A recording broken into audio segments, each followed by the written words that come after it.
They erased me from the family one gift at a time. What if the quietest person at the table held the loudest truth? That Christmas, I gave them more than justice. I gave them consequences. I had smiled too long through invisible pain. What if your Christmas gift revealed the darkest secret in the room? They gave everyone a present, except the one person holding the truth. He came in quiet, but left with a family in flames and a heart finally, because silence can be louder than hate-free. I knew I was the outsider from the very first time I stepped into my husband's house. No one said it out loud, but the way they looked at me was enough to crush my chest, and there was something as if my presence always echoed in silence, not in welcome cold, something toxic like smoke that seeped into every meal, every conversation I was never fully a part of for the past 6 years. I'd lived with a family that never truly wanted me there, and the scariest part, as if my presence always echoed in silence, not in welcome husband, the one who was supposed to be my rock, was the most indifferent of them all. If you think being hated by your in-laws is the worst thing, wait until I tell you about that last Christmas and the one in that moment. I felt both invisible and exposed, where everything literally exploded. My name is John, and 34, and I live in the suburbs of Boston. I work as an accountant for a small tech company, not rich, but enough to live comfortably. I met Oliver when we like a puzzle piece that never truly fit. No matter how hard I tried, we're both in grad school in Massachusetts, and we got married after 2 years of dating. Back then, I thought I had found the love of my life, a warm, funny man who always said he'd protect me from the I had smiled too long through invisible pain world if he had to.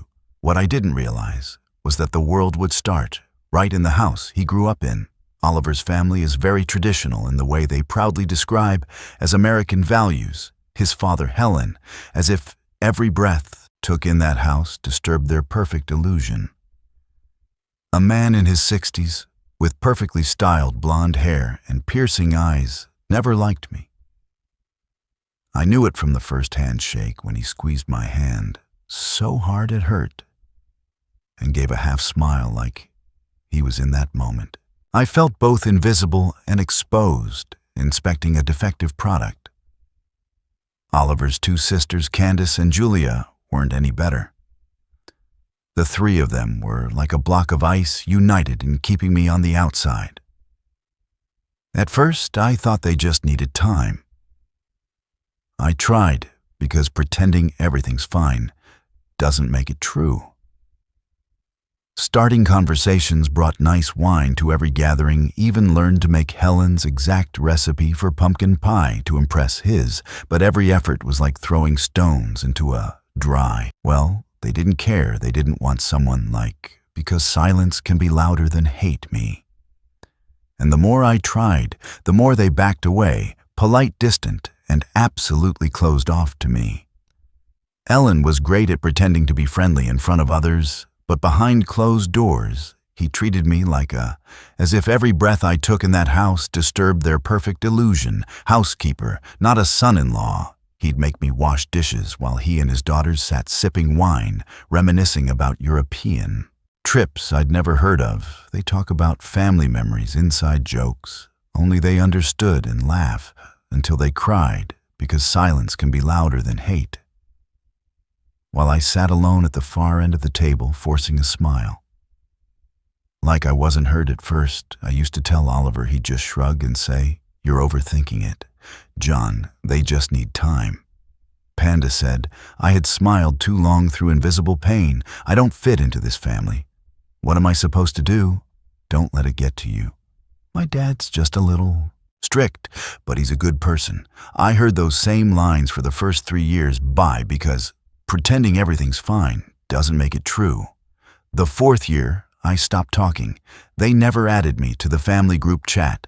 They planned ski trips to Vermont, birthday parties for Oliver's dad, whom I've never met because he passed away long ago, or lunch dates downtown.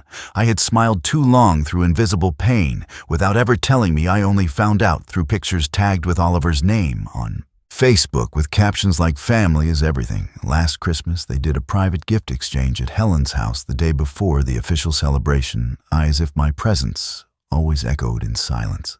Not in welcome, only found out, because I came home early from work that day and saw Candace's and Julia's cars parked outside Helen's place when I walked in, and they were gathered around the Christmas tree, unwrapping presents, and fell silent when I had smiled too long through invisible pain, saw me.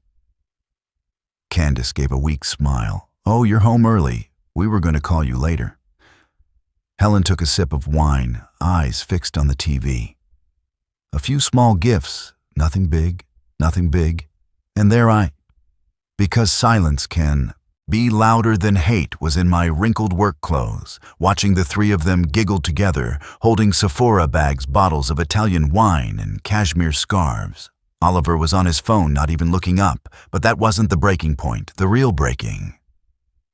I had smiled too long through invisible pain. Point came this Christmas when they gave gifts to everyone in the family except me. I didn't know what I expected when I walked into Helen's mansion that afternoon.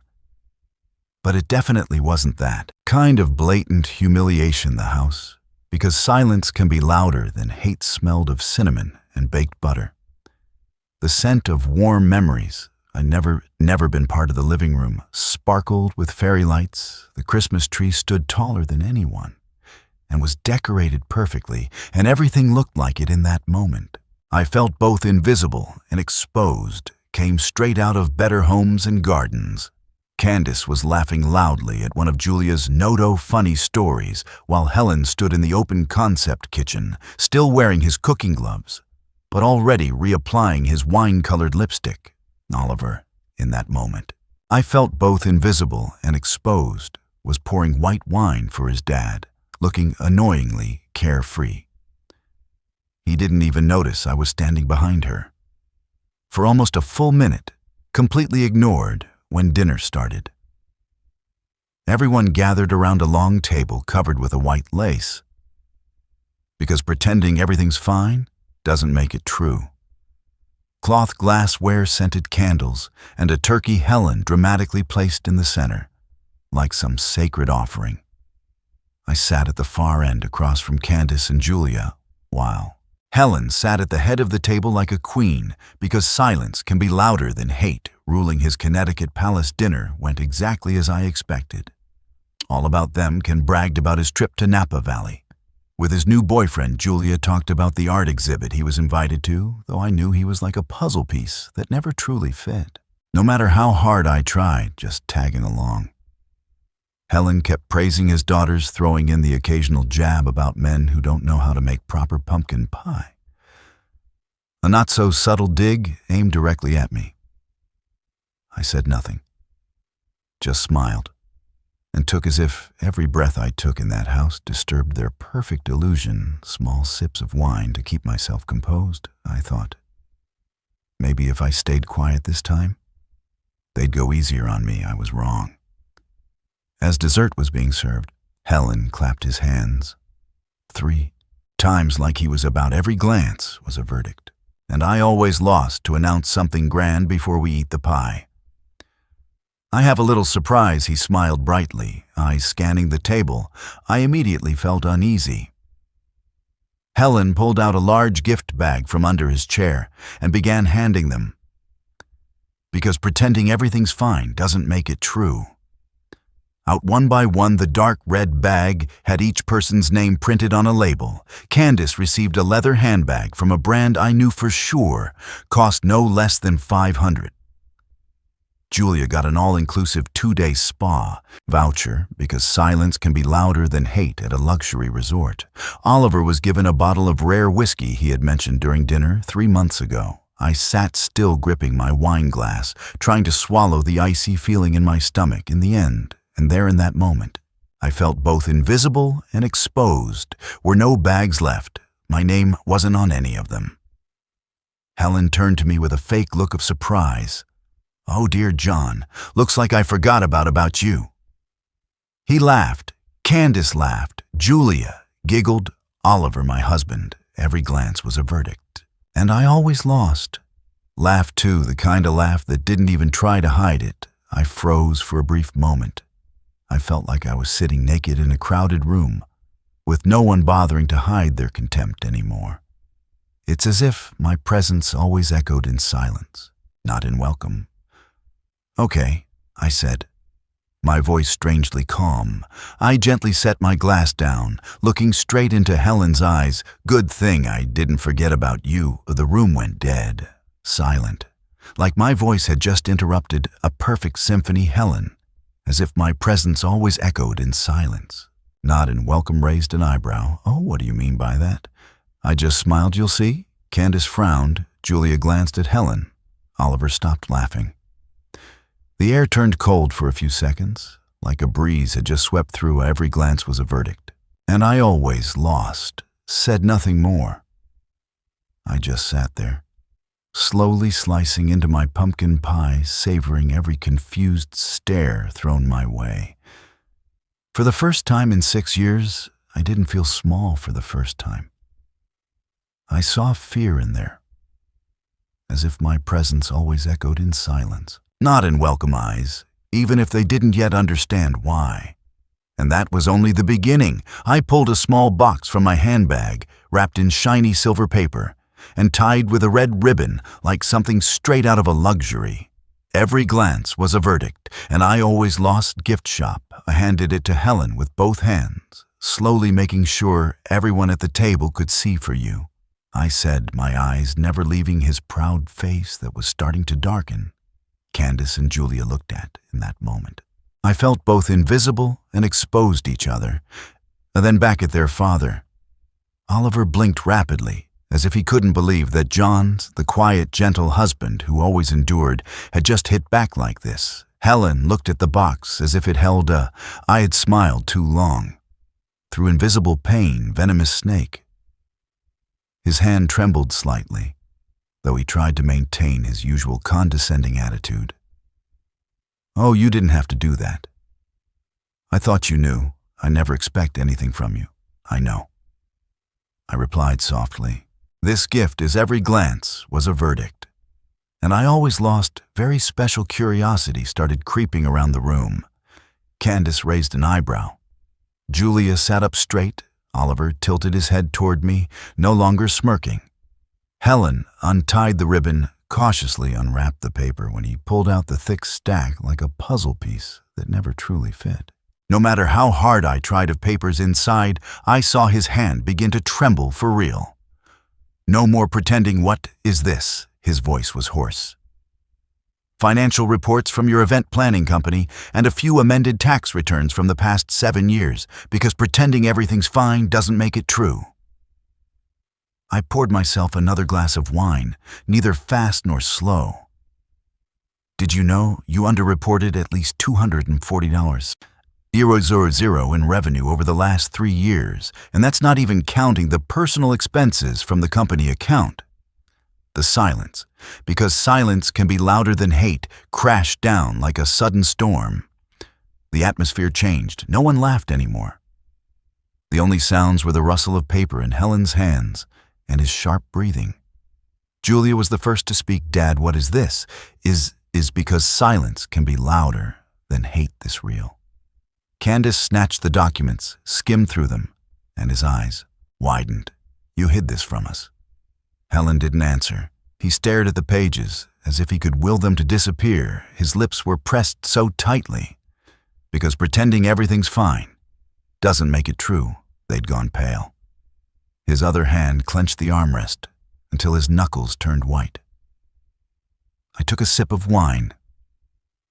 "I just wanted to make sure you don't forget to report to the IRS like you forgot me at this, as if every breath I took in that house disturbed their perfect illusion." "Dinner," Oliver spoke up, his voice low and sharp. "John, are you insane? You were spying on my dad." I turned to her, lips curling. "No, I investigated. There's a big difference. And I did it because I have. Because pretending everything's fine doesn't make it true. Eyes, I see things that someone as blind as you can't." Helen slammed his hand on the table and stood up abruptly. You have no idea what you've just done, John. Oh, I know exactly what I've done. I remained as if my presence always echoed in silence, not in Welcome's seated eyes fixed on his. And I also know you've evaded taxes, hidden assets, and falsified financial statements. But you did something worse than that. Candace growled. What could be worse? I looked up straight at his, you lied to, in that moment. I felt both invisible and exposed. Your own children hid money while pretending you couldn't help Candace fix his house and turn Julie away. When he was unemployed, Julia turned to Helen, eyes brimming with tears. You told me you didn't have a cent, you said, as if my presence always echoed in silence. Not in Welcome, you had to save for retirement. Candace's face turned red, and he slammed his hand on the table. And meanwhile, you're going to luxury spas, booking first-class flights, and wiring money into a secret account. Helen looked at me. Every glance was a verdict. And I always lost, like he wanted to kill me. But I saw something else in his eyes, real fear. Oliver turned to his father, stammering, Dad, is this true? Michael, don't listen to this man. He's making things up. Is it true, like a puzzle piece that never truly fit? No matter how hard I tried. Voice was ice cold. I pushed the USB stick toward her. All the evidence is here. Bank receipt statements, internal emails from your dad's accountant. Helen lunged to grab it. But Julia held his back. No. I want to see as if my presence always echoed in silence, not in Welcome. Yet I want to know how much you've kept from us, and from Dad the air in the room turned thick. And when Julia scrambled through the pages, their eyes darting back and forth in a frenzy, Helen turned to, as if every breath I took in that house disturbed their perfect illusion. The eyes blazing. You've destroyed this family. No, you started that a long time ago. I just pulled back the curtain. Oliver was silent, his face pale. I saw his gaze flicker between his father and me, torn between blood, as if every breath I took in that house disturbed their perfect illusion and truth. But I no longer waited for anything from her. I just looked straight at Helen, no longer afraid the Christmas dinner ended with a very special gift. Candace was the first to break the silence. He flipped quickly, because silence can be louder than hate, through a page in the file, eyes widening at Helen. Wait, what is this? A transaction from Dad's account? I tilted my head slowly, sipping my wine. Helen stood, frozen, his hand, gripping the chair as if he might crush, as if my presence always echoed in silence. Not in Welcome it. Julia leaned forward, fingers trembling as he turned the pages, stopping at a bank statement. Dad, you withdrew money from Dad's retirement account. This transaction is clearly from his 401k. No way. Candace stammered, turning to Helen, his face. I had smiled too long through invisible pain, stripped of its usual arrogance. You told us you didn't touch a penny. Helen clenched his jaw, trying to stay calm, but his eyes began to go vacant. The wrinkles around his mouth twitched like they were holding back another, as if every breath I took in that house disturbed their perfect illusion. Lie, but this time the words didn't come out in time. What did you use? Dad's money, for Julia's voice was tight, eyes red. I just borrowed it. I was going to put it back, Helen whispered. I laughed as if my presence always echoed in silence, not in Welcome. A cold, sharp laugh, like a blade. How, with the way you've hidden money and manipulated the books, I don't think you ever had a plan to put it back. Candace threw the papers down on the table. Oh my. As if every breath I took in that house disturbed their perfect illusion. God, you lied to me. Said you had no money when I was trying to mortgage the house to buy a little condo for the kids. Julia had to borrow from his ex just to pay for hospital bills when, as if my presence always echoed, in silence. Not in Welcome, the baby was sick. Julia bit his lip, clenching his fists. You watched us struggle like that, and still pretended you couldn't help. Meanwhile, you were moving money out of the account of the man who lived with you in that moment. I felt both invisible and exposed for over 35 years. Helen turned away, but there was nowhere left to hide. His eyes met mine. I said nothing, just sat there quietly, like a mirror reflecting the truth. The dining room door suddenly opened. Richard Helen's. Because silence can be louder than hate. Husband walked in, wearing a gray sweater, still holding a half-finished cup of tea. He stopped when he sensed the tension, thick as a snapped wire. "What's going on?" Candace turned sharply. "Dad, you need to see." This he in that moment. I felt both invisible and exposed, picked up the file, his hands shaking as he handed it to her. Richard took it slowly. He began to read his brow, furrowing deeper with each line, his face flushing red. "Helen, is this real?" Helen stepped forward, grabbing. I had smiled too long through invisible pain. His hand, I did it for the family I had, to keep the company. Keep up appearances. I was going to tell you once things were better.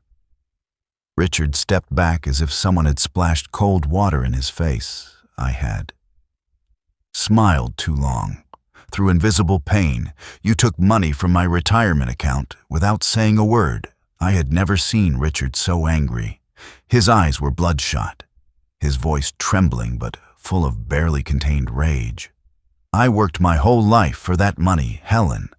In that moment, I felt both invisible and exposed. I trusted you would never touch it without my consent. Helen tried to recover. "I just needed a small amount to reinvest. You know, the company's been struggling." Candace screamed, "It's not about the company, Dad, you used." That I had smiled too long through invisible pain money for luxury travel shopping. Transferring it into undeclared private accounts you lied to. All of us, Rard could no longer hold himself together. He threw the papers to the floor, then backed into the wall, bracing himself on the "because silence can be louder than hate" table for balance. I feel betrayed. I can't believe you did this. Richard, please. I had my reasons. There's no reason good enough to deceive your partner like this. His voice snapped. I trusted you completely, as if every breath I took in that house disturbed their perfect illusion. Julia bowed his head, tears spilling down. "Dad, how could you?" Helen turned to me, his eyes now blazing. "You're behind this. You set me up. I knew it." I smirked. "No one set you up. You've been setting yourself, because pretending everything's fine doesn't make it true, up for years. I just pulled the curtain down." Helen lunged toward me, but Richard raised his hand to stop his enough. "Helen, if what I just read is true, then I'm going to speak to a lawyer. I can't, like a puzzle piece that never truly fit. No matter how hard I tried, live with someone who took everything without a second thought." This time Helen didn't fight back. He stood still, lips pressed tight, his face pale like ashes. And in that room, still glowing with Christmas lights, a family officially shattered in that moment.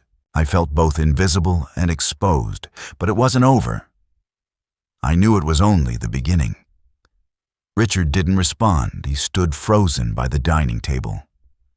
Eyes locked on the scattered papers on the floor. I saw his hands gripping the edge of the table, as if my presence always echoed in silence, not in welcome, so tightly that his knuckles turned white, his chest rising and falling violently, like he was trying to swallow a rage too big to speak. "I can't believe this," he mumbled, but the sound echoed in the silent room like a puzzle piece that never truly fit. No matter how hard I tried to bomb, Candace and Julia were both silent. Oliver sat, frozen eyes, darting from me to his father, and then back to his father. The whole room seemed frozen in a chaotic moment where all mass had fallen. But no, because silence can be louder than hate. One knew what to do next. Rard stumbled a step forward, then stopped. "I can't breathe." He clutched his chest, his face turning pale as if the blood had drained out. Julia cried, jumping to his feet, because pretending everything's fine doesn't make it true. rushed to her at the same time as Candace Oliver sprang from his chair, his glass shattering on the floor. But no one looked. Richard Helen screamed, but his voice rang out shrill and theatrical, like he was playing as if my presence always echoed in silence, not in welcome a bad scene in a bad play. He bent over, his whole body collapsing forward like a tree cut at the base.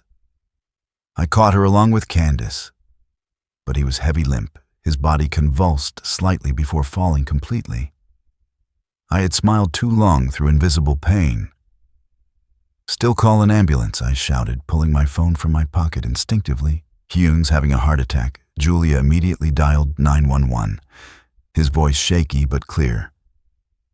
"Here, we need an ambulance. Please hurry, please." Helen dropped to the floor because silence can be louder than hate, holding his head in his hands. Oh God, Richard. I'm sorry, don't leave me." But no one turned to his. No one comforted his. No one believed his. I looked at Helen, my eyes sharp as every glance was a verdict, and I always lost blades. He was trying to cry, but there were no tears, just fake sobs and deliberately trembling hands as if performing for some visible audience. "Don't touch her," I said coldly as he started to approach Richard.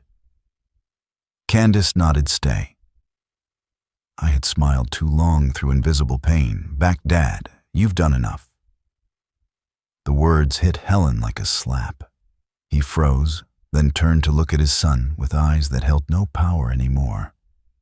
The house that once echoed with laughter now held only heavy breathing, as if my presence always echoed in silence, not in welcome. The ticking of the clock and the shivering of a man lying unconscious on an expensive hardwood floor. About 10 minutes later, the ambulance arrived, sirens blaring. 2 EMTs rushed in like a storm. Helen scrambled forward, trying to every glance was a verdict, and I always led the way. But one of them brushed his aside without hesitation. "We need space." I stepped back, Julia pulling Candace with his. Oliver stood stiff in the middle of the room, as if his brain had shut down. Helen, because pretending everything's fine doesn't make it true. Stood dazed and then suddenly dropped to his knees, sobbing loudly like a scene from a cheap drama. Please save her. He's my husband. Please." I watched his seeing every calculated movement, every performative breath. No real tears, no one. Every glance was a verdict, and I always lost. Held Richard as he convulsed, and the only person holding his hand was Candace. One of the EMTs turned to us. "He still has a pulse. We're taking her to the nearest hospital, Who family." Candace nodded. "I'm his son. I'll." In that moment, I felt both invisible and exposed. "Go." I placed a hand on his shoulder, speaking softly. "I'll drive you both and follow behind." Helen looked around, his expression lost. I'll come too," Julia said coldly. "No one's stopping you, but don't pretend anymore. We've seen. Because silence can be louder than hate. Everything." Helen said nothing more. He stood up, staggering after the stretcher like a ghost. We walked to the car in silence. Oliver trailed behind me, but I didn't turn around. I didn't want to see that lost look on in that moment. I felt both invisible and exposed his face again. Whatever was left between had burned to ash the moment Richard collapsed, and Helen cried his fake tears when the ambulance turned off the street. I looked up at the night sky, and there were no stars, only as if every breath I took in that house disturbed their perfect illusion, swirling black clouds that Christmas had no prayers, no warmth, only truth wounds and consequences. And I knew Richard's collapse was only the beginning. The hospital waiting room was strangely cold. Not the cold of air conditioning or November weather, like a puzzle piece that never truly fit, no matter how hard I tried, but a quiet creeping chill that seeped into the skin from prolonged silence and mounting tension. Candace and Julia sat close together, eyes blank, staring off into nothing. I stood near the reception desk, gripping my phone the screen had, because pretending everything's fine doesn't make it true. Long since gone dark. But I didn't let go, as if it were the only thing keeping me upright. Emily sat a few chairs away, elbows on his knees, hands clasped, silently watching no one. Spoke for nearly, and as if every breath I took in that house disturbed their perfect illusion hour. Then suddenly Emily stood up and walked over to me. "Are you satisfied now?" I blinked, thinking I misheard what his voice no longer carried calm. It held a kind of shock, but not because his father was in. Because silence can be louder than hate the ER. It was because of me. This is what you wanted, right? Exposing my dad, humiliating the whole family, sending my dad to the hospital. I stood frozen, unable to believe what just came out of the mouth of, as if my presence always echoed in silence, not in welcome. The man I'd shared a bed with for 6 years. You think I wanted this to happen? You planned it. You held on to all that. You brought it out on Christmas Day, in the middle of family dinner, you in that moment. I felt both invisible and exposed. Knew my dad had a heart condition. You think I didn't notice every word? Hit me like a blow. So you're not mad. Your dad lied, embezzled money, betrayed your father. You're mad. I didn't sit still in silence, like a puzzle piece that never truly fit. No matter how hard I tried, some porcelain doll. Emily clenched his fists, his eyes red. You couldn't have handled it differently, spoken to his privately chosen a better time. I laughed, a dry sound drained of emotion. A better time. What do you think I've? Every glance was a verdict, and I always lost. Been doing for the past 6 years. I waited, I swallowed my pride, I gave your father chance after chance to be decent, and all he did was crush my dignity, and you just stood by. Emily turned his, as if my presence always echoed in silence, not in welcome, face away. But I didn't stop. I used to think you were neutral. I tried to understand. You were caught between your father and your husband.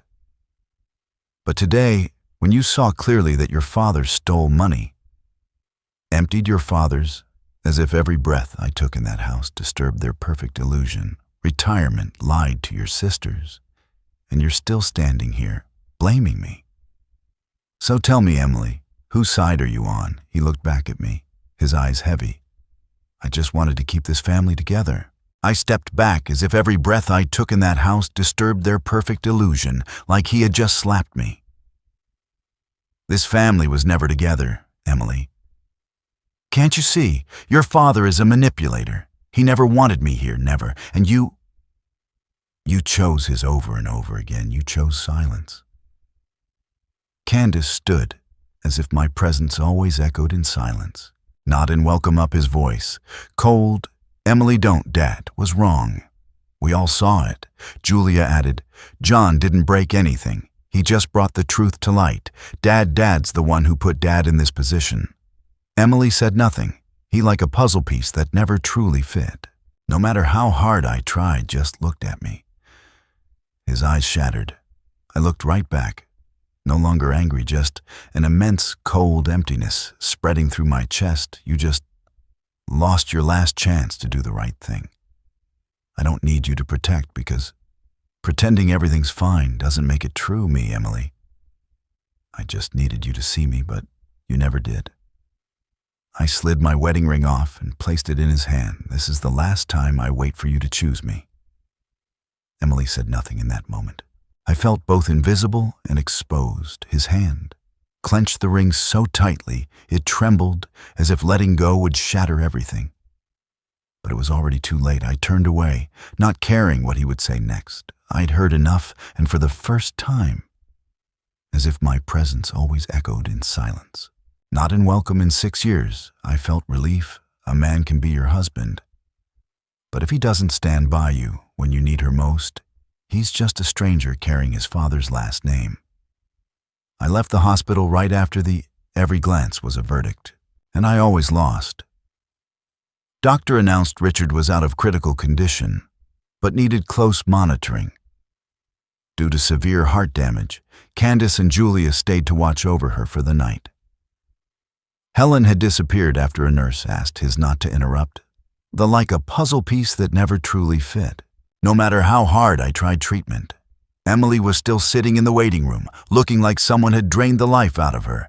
But I didn't look back. Onid, as I walked out to the parking lot, the night wind cut across my, because pretending everything's fine doesn't make it true, face like a blade. But instead of feeling cold, I felt weightless. The wedding ring in my palm felt like a foreign piece of metal. A relic from a life that no longer existed when I got home. Every glance was a verdict, and I always lost, didn't turn on the lights.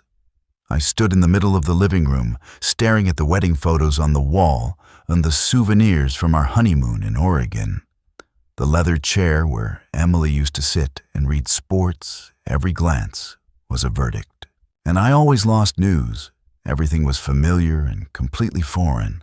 I held the ring, placed it in the jewelry box, and then took out a small suitcase. Just a few clothes, my laptop, wallet, and passport. I didn't need much, I just needed to. Because pretending everything's fine doesn't make it true. Leave before I started doubting my decision. The next morning, I sent a short email to the lawyer I had quietly prepared to contact since last month, when I began investigating Helen. The subject line read simply, "Begin divorce proceedings because pretending everything's fine doesn't make it true." That afternoon, I got the first message from Emily since our conversation at the hospital. "John, I need to talk." "Please," I didn't respond. 2 weeks later, and was summoned by federal authorities for investigation on tax evasion and corporate in that moment. I felt both invisible and exposed fraud. All the documents I had given to my lawyer had been sent to the IRS and FB. Not only was there evidence of tax evasion, but also proof that he used fake employee names to withdraw funds from the I Had Smiled Too Long through Invisible Pain small business support program. During the COVID-19 period, the local media picked up the story newspapers published photos of Helen leaving court in a gray suit, no makeup hair, a mess. There was no trace left of the proud man, like a puzzle piece that never truly fit. No matter how hard I tried, who once marked through Christmas dinner, I didn't feel satisfied just right after being discharged. Richard filed for divorce immediately.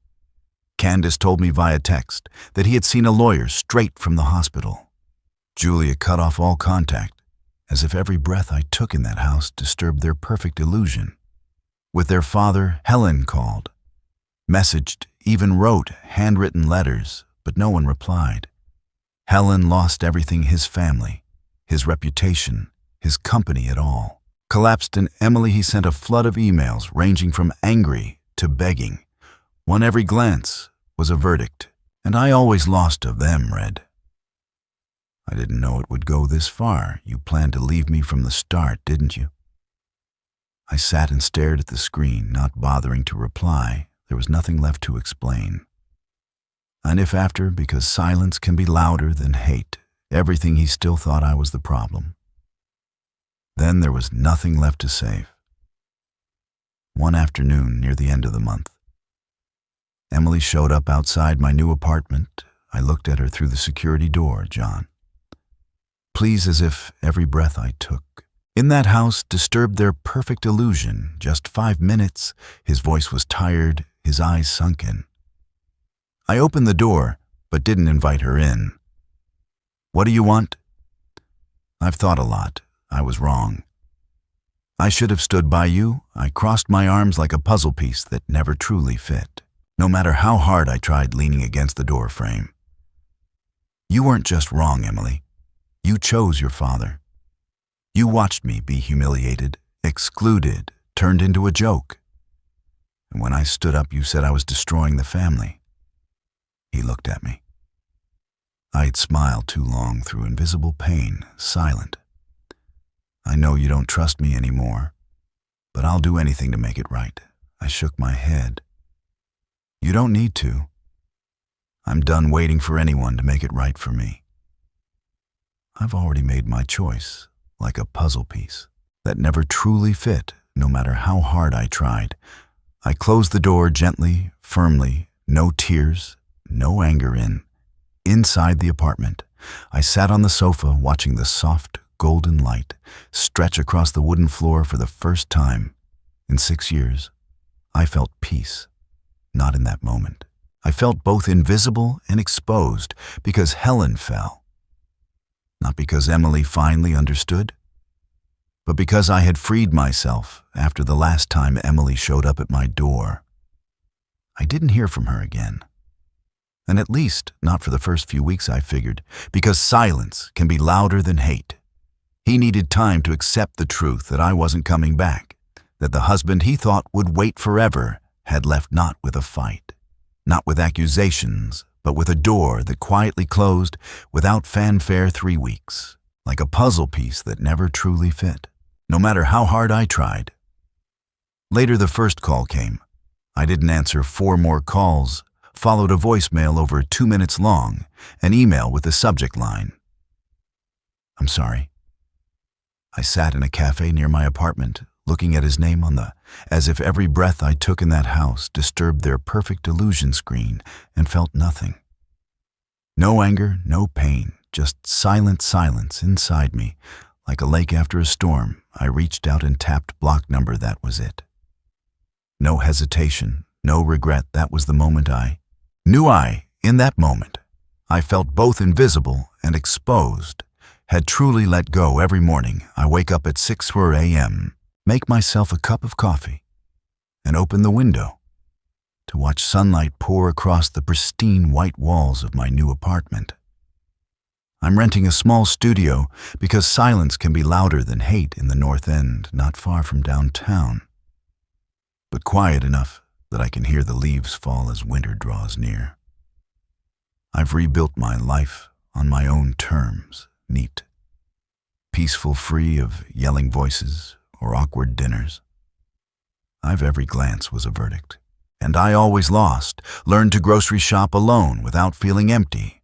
Learned to eat dinner and silence without feeling lonely.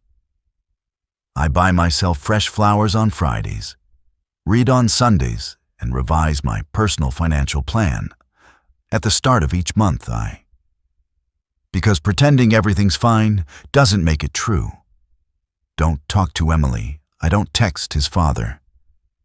And when Helen was officially charged with financial fraud, I didn't celebrate. I just folded up the newspaper and threw it in the trash, because by then I had understood real. As if every breath I took in that house disturbed their perfect illusion, victory isn't when someone else falls. It's when they no longer have power over you. Candace and Julia still keep in touch. They send thank you notes, even though they know I don't need them. Once Julia wrote, "If it is if every breath I took in that house disturbed their perfect illusion weren't for you, our whole family would still be living in denial. I'm sorry. Sorry we let you suffer for so long."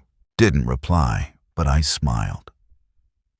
That was enough. A month after Helen's case hit the major newspapers, because silence can be louder than hate. Emily called again, a strange number. I knew right away. This time I didn't wait for the third ring. I declined the call. 3 days later, he emailed, "I have no excuses left, but I've started therapy. I need to." I had smiled too long through invisible pain. Fix everything, including myself, not to get you back, but so I can look in the mirror without shame. I read it, then clicked archive. I no longer need an apology. I need freedom. And I found it on my like a puzzle piece that never truly fit. No matter how hard I tried to own one Saturday afternoon. As Boston fell into an early cold rain, I sat inside the old bookstore at the corner of Hanover Street. I sipped coffee, flipping through a novel I never had time to read when I was in that moment. I felt both invisible and exposed, still Emily's husband, a middle-aged man sitting next to me. Smiled. "That's a good one. You'll like the ending." I nodded, smiling back. I just had an ending of my own. He didn't ask more. I didn't need to explain because pretending everything's fine doesn't make it true.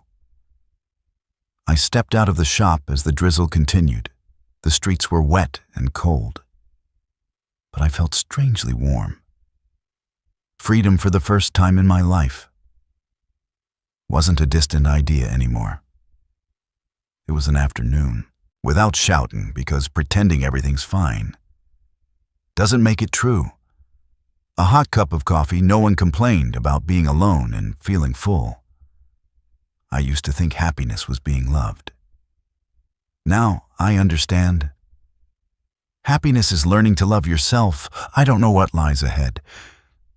But one thing, every glance was a verdict, and I always lost. I know for sure I will never go back to being the man I was in that house. I've made my choice. I choose me. John's story is a powerful reminder of what it means to wake up after years. Because pretending everything's fine doesn't make it true of being ignored and dismissed by the people closest to you. He didn't seek revenge through anger, but through truth and the strength to walk away when he realized he deserved better in real life. Sometimes we need to let, like a puzzle piece that never truly fit. No matter how hard I tried go of toxic relationships, even if it means being alone, because loving yourself isn't selfish.